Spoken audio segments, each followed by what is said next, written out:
Darbenin üzerinden yaklaşık 2 yıl geçti. 2. yıl dönümünü 15'inde göreceğiz. Bu süreç içerisinde tabii ki yapılan yargılamalar, soruşturmalar, kovuşturmalar şunu gösterdi ki bu FETÖ denilen yapının sadece bir cemaat veya bir dini hareket olarak faaliyet göstermediği, dış bağlantıları da olan devasa bir şebeke olduğu ortaya çıktı. Tabii ki bunun tahribatları ve ortaya koyduğu zararlar, mağduriyetler ortada.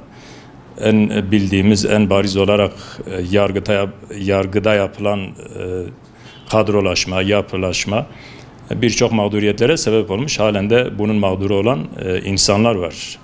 FETÖ yargısının mağduru olan insanlar var. Sınav sorularının çalınmasından tutun da insanların istismar edilmesi, dini duyguların istismar edilmesi. Bu şekilde bir yapıyla tabii ki mücadele etmek gerekiyordu. Geldiğimiz süreçte bu mücadelenin yapıldığını evet gördük. Bu noktada özellikle Cumhurbaşkanı'nın kararlı ve dirayetli duruşu oldu.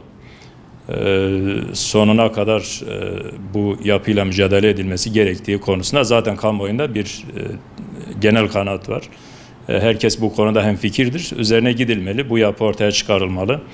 Devletin imkanlarını kendi çıkarları veya uluslararası bazı güçlerin çıkarları doğrusunda kullanmak tabii ki kabul edilemez. Bu mücadele yapılmalı, ancak mücadele yapılırken de bir hukuk çerçevesinde yapılmalı. Bu hukuk asla ihmal edilmemeli. Bu çerçeve hukuk kurallarıyla, kanunlarla belirlenmiştir aslında. Biz buna hukuk devleti diyoruz. Yani devlet bir faaliyet yaparken duygusal davranamaz veya kişiselleştiremez. Bu mücadelede de bu şekilde hareket edilmeli. Mesele hukuk kuralları çerçevesinde çözülmeli. Soruşturmalar ve kovuşturmalara o nazarla bakılmalı. Fakat bazen bu soruşturmalar ve kovuşturmaların maalesef tam adaletli bir şekilde icra edilmediğini de görüyoruz. Öncelikle hükümetin bu konudaki yaklaşımı daha önce Cumhurbaşkanı'nın belirttiği gibi üst tabaka, alt tabaka ayrımı yapılmıştı. Oysa operasyonlarda gördüğümüz kadarıyla daha çok alt tabakaya yönelik, belki de zayıf bağlantıları olan veya bir şekilde irtibatı olan, iltisakı olan kişilere yönelik, tabana yönelik çok ciddi operasyonlar yapıldı. Yüz binlerce kişi gözaltına alındı, sorgulandı. Mal varlıklarına el konuldu. Ama kamuoyunun ortak bir kanaati, bizim de görüşümüz o. Bu işi aslında kotaranlar, bu örgütün, bu şebekenin üst kadroları daha önceden zaten yurt dışına kaçmışlardı. Bunlara yönelik etkili operasyonlar yapılmadı veya yapılamadı. Ayrıca bu şebekenin siyasi ayağı, bürokrasinin üst katmanlarındaki elemanları maalesef ortaya çıkarılmadı yeterince. Bu noktada tabii ki eksiklikler ve zaaflar var. Mağduriyetler de var. Mor beyin uygulaması biliyorsunuz, somut bir örnek verecek olursak. İyice araştırılmadan, tahkik edilmeden insanlar sorgusuz sualsiz gözaltına alındı, mal varlıklarına el konuldu. Oysa bunların bir kısmının daha sonra suçsuz olduğu yönünde mahkemeler beraat kararı verdi veya soruşturmalar takipsizlikle sonuçlandı. Bunlara dikkat edilmeli. Bu noktada gerekli özene dikkatin gösterilmediğini düşünüyoruz. Evet, darbe sonrası biliyorsunuz hemen olağanüstü hal ilan edildi. Olağanüstü hal ve sıkı yönetim devletin kendini koruma mekanizmalarıdır. Bütün devletlerde bu mekanizmalar vardır. Darbeden hemen sonra ilan edildi, ancak İlkin bu olağanüstü halin vatandaşın normal hayatına, seyrine bir zararın olmayacağı, normal hayata sekteye uğratmayacağı ifade edildiyse de geldiğimiz aşamada maalesef darbeyle, FETÖ'yle hiçbir alakası olmayan insanların da o hal sürecinden zarar gördüğünü, mağdur olduğunu görüyoruz. Bize en çok gelen şikayetler özellikle güvenlik soruşturmaları, işe alma veya mesleğinde kariyer yapma, yükselme konusundaki değerlendirmeler. Daha önceden hatta muzdarip olduğumuz ve şikayetçi olduğumuz FETÖ yargısı döneminde yargılanmış, haksız, hukuksuz bir şekilde belki de hüküm giymiş ya da soruşturma geçirmiş kişiler var. ya da daha önceki hukuksuz bir şekilde yapılan fişlemeler var. Bunlar devletin hafızasında halen kayıtlarda duruyor. Maalesef bunlara dayanarak yapılan güvenlik soruşturmaları birçok kişiyi mağdur etmiştir. Ta 10 yıl, 20 yıl belki daha öncesine dayalı fişlemeler baz alınarak yapılan güvenlik soruşturmaları var. Hatta suçun şahsiliği ilkesine aykırı olarak kendisinin değil de bir yakınının veya akrabasının dan dolayı soruşturmaları olumsuz çıkan, bu şekilde göreve başlatılmayan veya bulunduğu görevden alınan, açığa alınan, ihraç edilen yığınla insan var. Bu konuda bize çok başvuru var, bize intikal eden olaylar var. İncelediğimizde bunların bir gerekçesinin de olmadığını görüyoruz. Yani hem açığa alınırken veya ihraç edilirken veya göreve alınma başvurusu reddedilirken maalesef bir gerekçe bildirilmiyor. Gerekçe bildirilmeden yapılan işlemlerin hukukta yeri olamaz. Hatta ve hatta bu gerekçe bildirmeme mahkeme aşamasına da devam ediyor. Yargılama devam ederken mahkeme bilgi istediği zaman da şablon ifadelerle doyurucu ve gerçekçi gerekçeler ortaya koymadan maalesef davaların reddedildiğini görüyoruz. Bu ağır bir yaradır. Sadece FETÖ soruşturmaları değil, yani FETÖ ile hiçbir alakası olmayan, özellikle dindar mütedeyyin kesimin 28 Şubat süreci sonrasında gördüğü mağduriyet ve zulümler karşımıza şimdi de güvenlik soruşturmaları şeklinde çıkıyor. Bu tabii ki adaleti zedeliyor. Gerçekten bu noktada ağır bir mağduriyet var. Temennimiz bu darbenin 2. yıl dönümünde ki o hal uygulamasının bir sonucu olarak karşımıza çıkan bu mağduriyetler bir an önce giderilir. Biz güvenlik soruşturmalarının kesinlikle kaldırılması gerektiğini düşünüyoruz. Varsa bir kişinin suçu zaten yargılanır. O yargılama süreci sonucunda hukuki statüsü belli olur.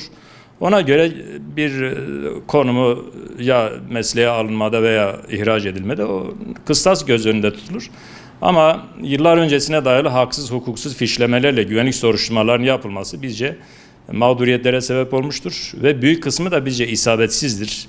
O fişlemelere dayanılarak yapılan uygulamalar, alınan kararlar ve maalesef yargılama sürecindeki verilen kararlar da hukuki olmaktan uzaktır. Ayrıca bu süreç içerisinde en çok şikayetçi olduğumuz konulardan biri de ölçüsüz uygulamalardır. Örneğin soruşturma geçiren kişilerin mal varlığına hemen el konulması, sorgusuz sualsiz işine son verilmesi. Bu gibi şeyler tabii ki ölçüsüz uygulamalardır. Hukukta da ceza hukukunda da bir cezanın ölçülü olması en temel hukuk ilkelerinden birisidir. Bu ayrımı tabii ki uygulayıcılar yapmalı. Bu karar alma mercinde olan kişiler de yapmalı. Ayrıca yargı aşamasında mahkemeler de buna dikkat etmeli. Ama maalesef bu noktada yargının çok tutuk davrandığını, istenildiği şekilde hukuki davranmaya cesaret edemediğini görüyoruz. Bunlar da mağduriyetlere sebep oluyor. Evet, adaletin sağlanması noktasında tabii ki şu anda en çok konuşulan konulardan biridir adalet. Bunun tesisi için öncelikle karar alan yargı mensupları, hakimler, kurullar, hakimler, savcılar kurulu gibi bunları irdelemek gerekiyor. Bunları bir mercek altına almak gerekiyor. Her şeyden önce bir anayasal dayanağı var bunun. Yargının bağımsız ve tarafsız olması gerektiğini anayasa belirtiyor ki bu Nisan ayında 2016 Nisan'da yapılan anayasa değişikliğinin yargı ile ilgili en önemli değişikliği buydu. Daha önceden anayasada yargı bağımsız olmalı demişti. Sonra ekleme yapıldı. Bağımsız olması yetmez, tarafsız olması da gerekir diye bir ibare eklendi. Dolayısıyla hem bağımsız olan hem de tarafsız olan bir yargının olması gerekiyor. Bu anayasanın da öngördüğü bir şeydir. Maalesef Cumhuriyet dönemini irdelediğimizde ta başından itibaren yargının iktidardaki güçler tarafından, hükümetler tarafından bir silah, bir araç olarak kullanıldığına şahit oluyoruz. Oysa bu yargıyı zedeleyen en önemli etkendir. Yani insanları hizaya getirmek, ideolojik bir baskı aracı olarak yargıyı kullanmak asla kabul edilemez. Böylesi bir uygulama oldu mu zaten tamamen adalet devre dışı kalıyor. Devletin zihin kodlarının değişmesi gerekiyor öncelikle. Devlet vatandaşı, yargıyı veya hukuku vatandaşı ıslah etmek, onu hizaya getirmek için bir araç olarak kullanmamalıdır. İktidarlar da kadrolaşıp kendi çerçeveleri, kendi dünya görüşleri, bakış açılarını dikkate alarak yargıya dizayn vermemelidir. Hakim savcılar da bu noktada baskı altında tutulmamalıdır. Atamalar o şekilde yapılmamalıdır. Maalesef şu ana kadar bu şekildeki olumsuzlukları gördük. Bu bahsettiğimiz çerçevedeki. Şu anda da halen bunun yansımalarını görüyoruz. Hakime savcılar deyim yerindeyse sanki talimatla iş yapıyormuş. O şekilde kamuoyunda bir algı var ve bu bir dereceye kadar da bizce de doğru. Biraz önce de bahsettiğimiz gibi hakime savcılar hukuka göre karar vermelidir. Kurallara göre karar vermelidir. Tabii ki bu hukukun evrensel kurallara göre veya değişik ölçütlere göre tartışılması mümkün ama en azından şu andaki cari hukuk neyse, kurallar neyse hakime savcılar onlarla bağlıdır. Onlara göre hareket etmelidir. Ya bunun dışında şahsi görüşlerini veya iktidarın dayatmalarını veya yönlendirmelerini dikkate alıyorsa bir hakim veya savcı veya bir yargı mensubu veya yargı teşkilatı orada adalet sağlanamaz. Adaletin sağlanabilmesi için dediğimiz gibi hem yapısal olarak mahkemelerin, hakim ve savcılarla ilgili kurulların yeniden gözden geçirilmesi, gerçekten bağımsızlığı sağlayacak şekilde dizayn edilmesi gerekiyor. Ayrıca siyasi havanın veya siyasi yapının da yargıya, hakime, savcılara müdahalesi olmamalı. Kendi hukuk var, kanaatleri var, ona göre karar verilmelidir. Bu noktada yargıdaki sorunların olduğunu biliyoruz. Hem yapısal olarak hem de iktidar-yargı ilişkileri noktasında sorunlar var. Böyle olunca tabii ki adalet sağlanamıyor. Ayrıca adalet eşitliği de gerektiriyor. En temel hukuk kuralı, adaletin en temeli eşitliktir. Maalesef bu noktada da vatandaş ikna olmamıştır. Yani uygulamada, mahkemede vatandaş evet bize eşit davranılıyor kanaati taşımıyor. Bunun da haklı gerekçeleri var vatandaşın bu değerlendirmesinin. Üstünlerin hukuku olmamalıdır. Yani devlet vatandaşa eşit muamelede bulunma mükellefiyeti altındadır. Fakat gördüğümüz bazı davalarda örnek verecek olursak detaylara girmeden Ergenekon, Balyoz ve en son 28 Şubat davası sonuçlandı. Burada gördüğümüz manzara şudur. Maalesef karar verilirken yargılanan kişilere bakılıyor. Şayet bunlar üst düzey bürokrat veya general veya siyasi bağlantıları olan kişiler ise mahkemenin yaklaşımında daha farklı oluyor. Örneğin 28 Şubat davasında ağırlaştırılmış müebbetle yargılanan onlarca kişinin evet kararları kesinleşmiş yargı süreci ceza vermiş olmasına rağmen, hüküm kurulmuş olmasına rağmen tutuksuz olarak müebbet ceza almış olan kişilerden bahsediyoruz. Bunların tutuksuz yargılanmasına karar verildi. Oysa biliyoruz ki müebbet ceza almış veya diğer cezaları almış olan dosyalarında da elle tutulur somut bir delil, veri olmadan haklarına hüküm verilmiş olan 28 Şubat veya FETÖ mağdurları var. Bunlar hakkında ise en ufak bir adım atılmamıştır veya o hukuksuzlukların giderilmesi, izalesi noktasında bir irade ortaya konulmamıştır. Bu tabii ki acaba hukuk üstünlerin hukuku mudur? Üstünleri koruyor, kolluyor mudur? O noktada tabii ki ciddi şüpheler ve yerli endişeler var, haklı olarak. Bunların izalesi gerekiyor. Aksi halde devletin vatandaşla ilişkileri zedelenir, devlete güven sarsılır. Yargı bozulmuşsa, hukuk bozulmuşsa, adalet tesis edilememişse bu en son noktadır. O devletin zarar görmesi veya yıkılması mukadderdir. Tarih bunu göstermiştir. Bunu bence yeni gelen hükümetin veya yeni gelen başkanlık sisteminin ciddi bir şekilde ele alması gerekiyor.